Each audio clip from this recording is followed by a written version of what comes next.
Emirates operates 118 Airbus A380 aircraft, and now they are trapped. The A380 production line is closed. There are no new aircraft coming.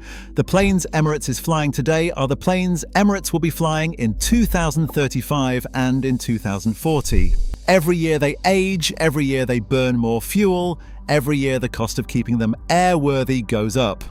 And the airline cannot replace them because the aircraft that was supposed to succeed the A380 does not exist. The airline that made the A380 famous is now the airline most at risk because of it.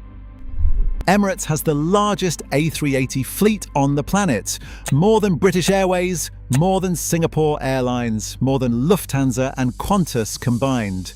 Emirates did not just buy the A380, they built their entire business model around it. Their routes, their terminals, their lounges, their brand identity, all of it was engineered to serve a double-decker aircraft that Airbus stopped making in 2021.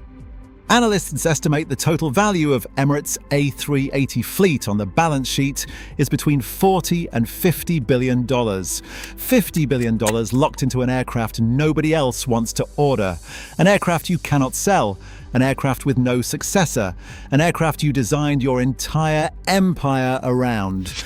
This is not a problem that is coming. It is already here, and almost nobody is talking about it. To understand how Emirates got here, you have to go back to a decision made in the early 2000s that every major airline in the world thought was reckless. Airbus was developing the A380. The pitch was simple: build the biggest commercial aircraft ever made, carry 500 to 800 passengers per flight, and solve the world's slot-constrained airports by putting more people on fewer planes. It was a logical solution to a real problem. If you cannot add more runway slots at Heathrow or Frankfurt or JFK, you put more people in each slot. Most airlines looked at the A380 and hesitated. The aircraft was expensive, with a list price of around $400 million per unit. It required special ground infrastructure. Jet bridges had to be modified, boarding systems redesigned, gate lengths extended. And the fundamental assumption behind the A380, that aviation would consolidate around mega hubs and point-to-hub flying, was already being challenged by Boeing's rival thesis: smaller, more efficient twin-engine jets flying directly between secondary cities, cutting out the hub stop altogether. Boeing bet on the 787. Airbus bet on the A380. Most airlines quietly sided with Boeing and waited. Emirates did not wait. Between 2000 and 2014, Emirates placed orders for A380 aircraft with an aggression that stunned the industry. They ultimately committed to 123 aircraft. They didn't just buy the plane, they rebuilt their entire operation around it. Dubai International was retrofitted to handle A380 boarding at scale. Emirates invested in upper-deck premium suites, private cabins with closing doors, onboard shower spas, and a first-class bar. Over a decade, this model printed money. Then Airbus made the announcement that changed everything. In February 2019, Airbus announced it would cease production of the A380. The trigger was simple: not enough orders. Outside of Emirates, airlines had been quietly cancelling or reducing their A380 commitments for years. Air France parked its fleet early. Singapore Airlines began retiring its oldest frames. The economics that made the aircraft compelling in 2005 had shifted. The rise of the Boeing 787 and the Airbus A350 proved Boeing's thesis correct. Airlines didn't need the biggest plane, they needed the most efficient plane. A 787 flying 280 passengers directly from London to Singapore uses dramatically less fuel per seat than an A380 flying 500 passengers via a hub, once you account for the connecting infrastructure on both ends. Passengers preferred direct routes. Airlines preferred the flexibility. The A380 was magnificent, and it was dying. For most A380 operators, this was manageable. British Airways had 12, Lufthansa had 14.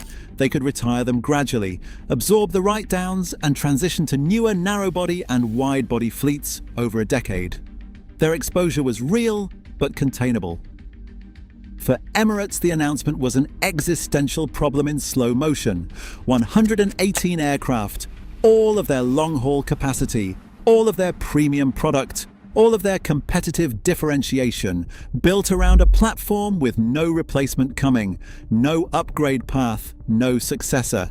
Emirates Chief Executive Officer Tim Clark, who had championed the A380 more than any other executive alive, publicly called on Airbus to reverse the decision.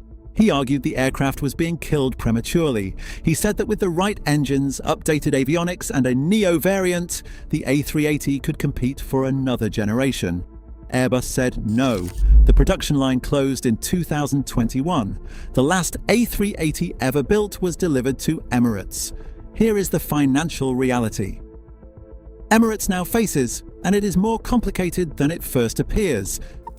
An A380 at 10 years old is not the same aircraft it was at delivery. The engines, Rolls-Royce Trent 900s or Engine Alliance GPC-200s, require increasingly expensive maintenance cycles. The airframe needs structural inspections. The cabin interiors, which Emirates has kept at a premium standard, require constant refurbishment to remain competitive. The industry average cost of maintaining a wide-body aircraft climbs roughly 5 to 7% per year as the fleet ages. For Emirates' 118 A380s, that cumulative increase is significant. By the early 2030s, analysts project Emirates A380 maintenance costs will be 30 to 40% higher in real terms than they are today. And they cannot offset that cost through resale. A used A380 is one of the least liquid assets in commercial aviation. The secondary market is essentially non-existent. The aircraft is too large for most carriers, and it requires infrastructure investments most airports are not willing to make for a fleet of 4 or 5 planes. Charter operators and cargo conversions have been explored, but the A380 was never designed as a freighter, and converting it is expensive. They cannot sell the planes. They cannot replace the planes. They must fly the planes. This is the trap. Emirates A380 problem would be serious in isolation, but it is arriving at the worst possible moment, competitively. Saudi Arabia is building an airline from scratch. Riyadh Air, backed by Saudi Arabia's Public Investment Fund, the same sovereign wealth fund behind Newcastle United, LIV Golf, and a $700 billion infrastructure transformation, is preparing to launch with a fleet of Boeing 787s. Not A380 jets, not aging wide-bodies, brand new ultra-efficient twin-engine jets capable of flying point-to-point between secondary cities without touching a hub. The target is 100 destinations by 2030. Saudi Arabia is also constructing King Salman International Airport in Riyadh, designed for 120 million passengers per year. For context, Dubai International currently handles around 87 million. The Saudis are not building a competitor, they are building a replacement. And they are doing it while Emirates is locked into a fleet of aircraft that costs more to operate every year, on routes that assume passengers want to transit through Dubai, on a strategic model built for a geography of aviation that the 787 and the A350 are steadily dismantling. Emirates knows this. They have placed substantial orders for both the 787 and the A350, attempting to diversify away from the A380 over the coming decade. But the transition is slow. The orders are backlogged. Boeing and Airbus have delivery queues stretching years into the future, and the A380 routes cannot simply be shut down overnight. The aircraft are still generating revenue. The question is whether that revenue covers the rising cost of keeping them flying.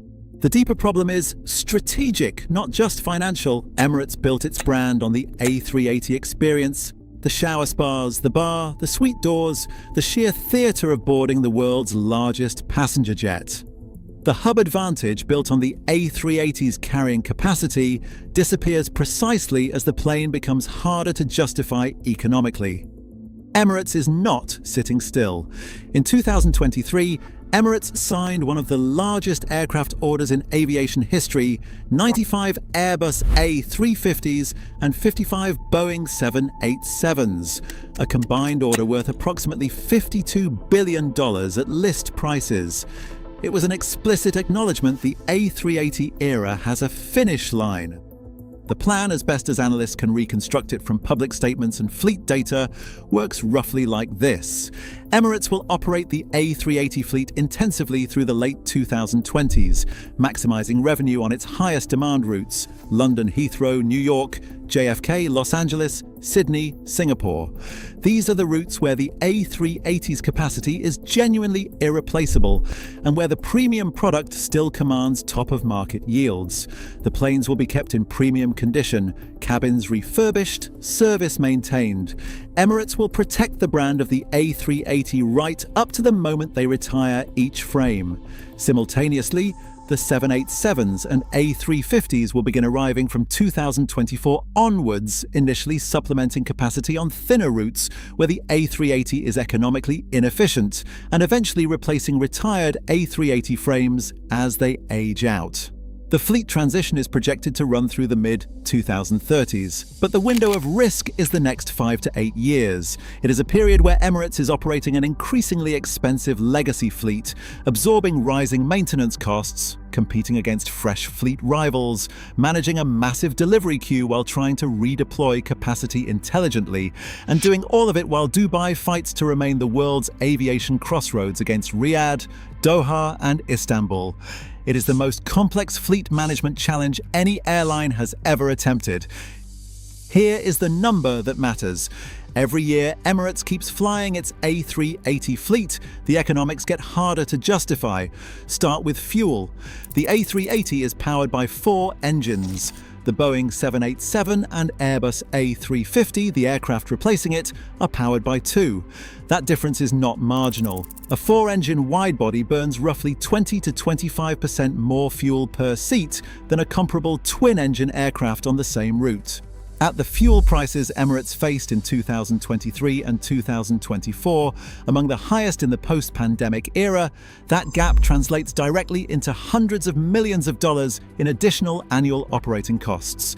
Costs that Riyadh Air, launching with a brand new fleet of 787s, will never face. And there is the maintenance. Heavy maintenance checks on a wide-body aircraft cost between $5 and $10 million per aircraft. For Emirates, these checks will become more frequent and more expensive as the fleet ages into the late 2020s and early 2030s. The older the aircraft, the more the engineers find. The more they find, the longer the check takes. The longer the check takes, the more revenue days are lost. Spare parts are the next problem. Airbus closed the A380 production line in 2021. That means no new components are being manufactured at scale. When production stops, parts become scarcer and more expensive with every passing year. Airlines that operated small A380 fleets, 4 aircraft or 6 aircraft, have already begun parting out their retired frames to sell the components to operators who need them. Emirates is currently one of those buyers, but as the global fleet shrinks, the pool of available parts shrinks with it. By the mid-2030s, sourcing certain A380 components could become genuinely difficult. And then there is the cabin. Emirates has built its brand on the premium A380 experience, the first-class suites with closing doors, the onboard shower spas, the bar, the upper deck. These are not just product features, they are the reason passengers choose Emirates over a direct competitor. But maintaining that premium experience on a 15-year-old aircraft requires constant refurbishment. Emirates spends an estimated $10 to $15 million per aircraft on major cabin refurbishments, a cost that recurs roughly every 6 to 8 years. Add it up, fuel penalty, engine overhauls, heavy maintenance checks, spare parts scarcity, cabin refurbishments, and the total cost of keeping Emirates A380 fleet airworthy and competitive through the mid-2030s runs into tens of billions of dollars, not to generate growth, not to expand routes, just to maintain what already exists. This is what makes the Emirates situation unlike any other challenge in commercial aviation. It is not a question of whether the airline can afford to operate the A380. The question is whether every dollar spent maintaining an aging fleet is a dollar not spent building the next generation of the business. Whether the weight of the past is making it harder to move toward the future. That tension is what the next decade at Emirates is really about. Emirates took delivery of its last A380 in November 2021. That aircraft will likely remain in service until the late 2030s. It will be nearly 20 years old when Emirates retires it. Over those 20 years, the total maintenance cost of Emirates' A380 fleet is projected to run into the tens of billions of dollars. The planes will never be sold at anything close to their book value. The bet on the A380 built the greatest long-haul airline operation in history. It created a hub that redirected the geography of global travel through a city in the desert. It made Emirates a household name on 6 continents. And now that same bet is the single biggest strategic liability on the airline's balance sheet. The A380 didn't fail. It succeeded so completely that Emirates cannot function without it and cannot afford to keep flying it forever. That is not a disaster. It is something more unsettling. It is a trap built entirely out of success. If you want to understand the business decisions shaping the future of aviation, the money, the strategy, the gambles that nobody in the industry talks about, make sure you subscribe. There is a lot more of this coming. Thanks for watching.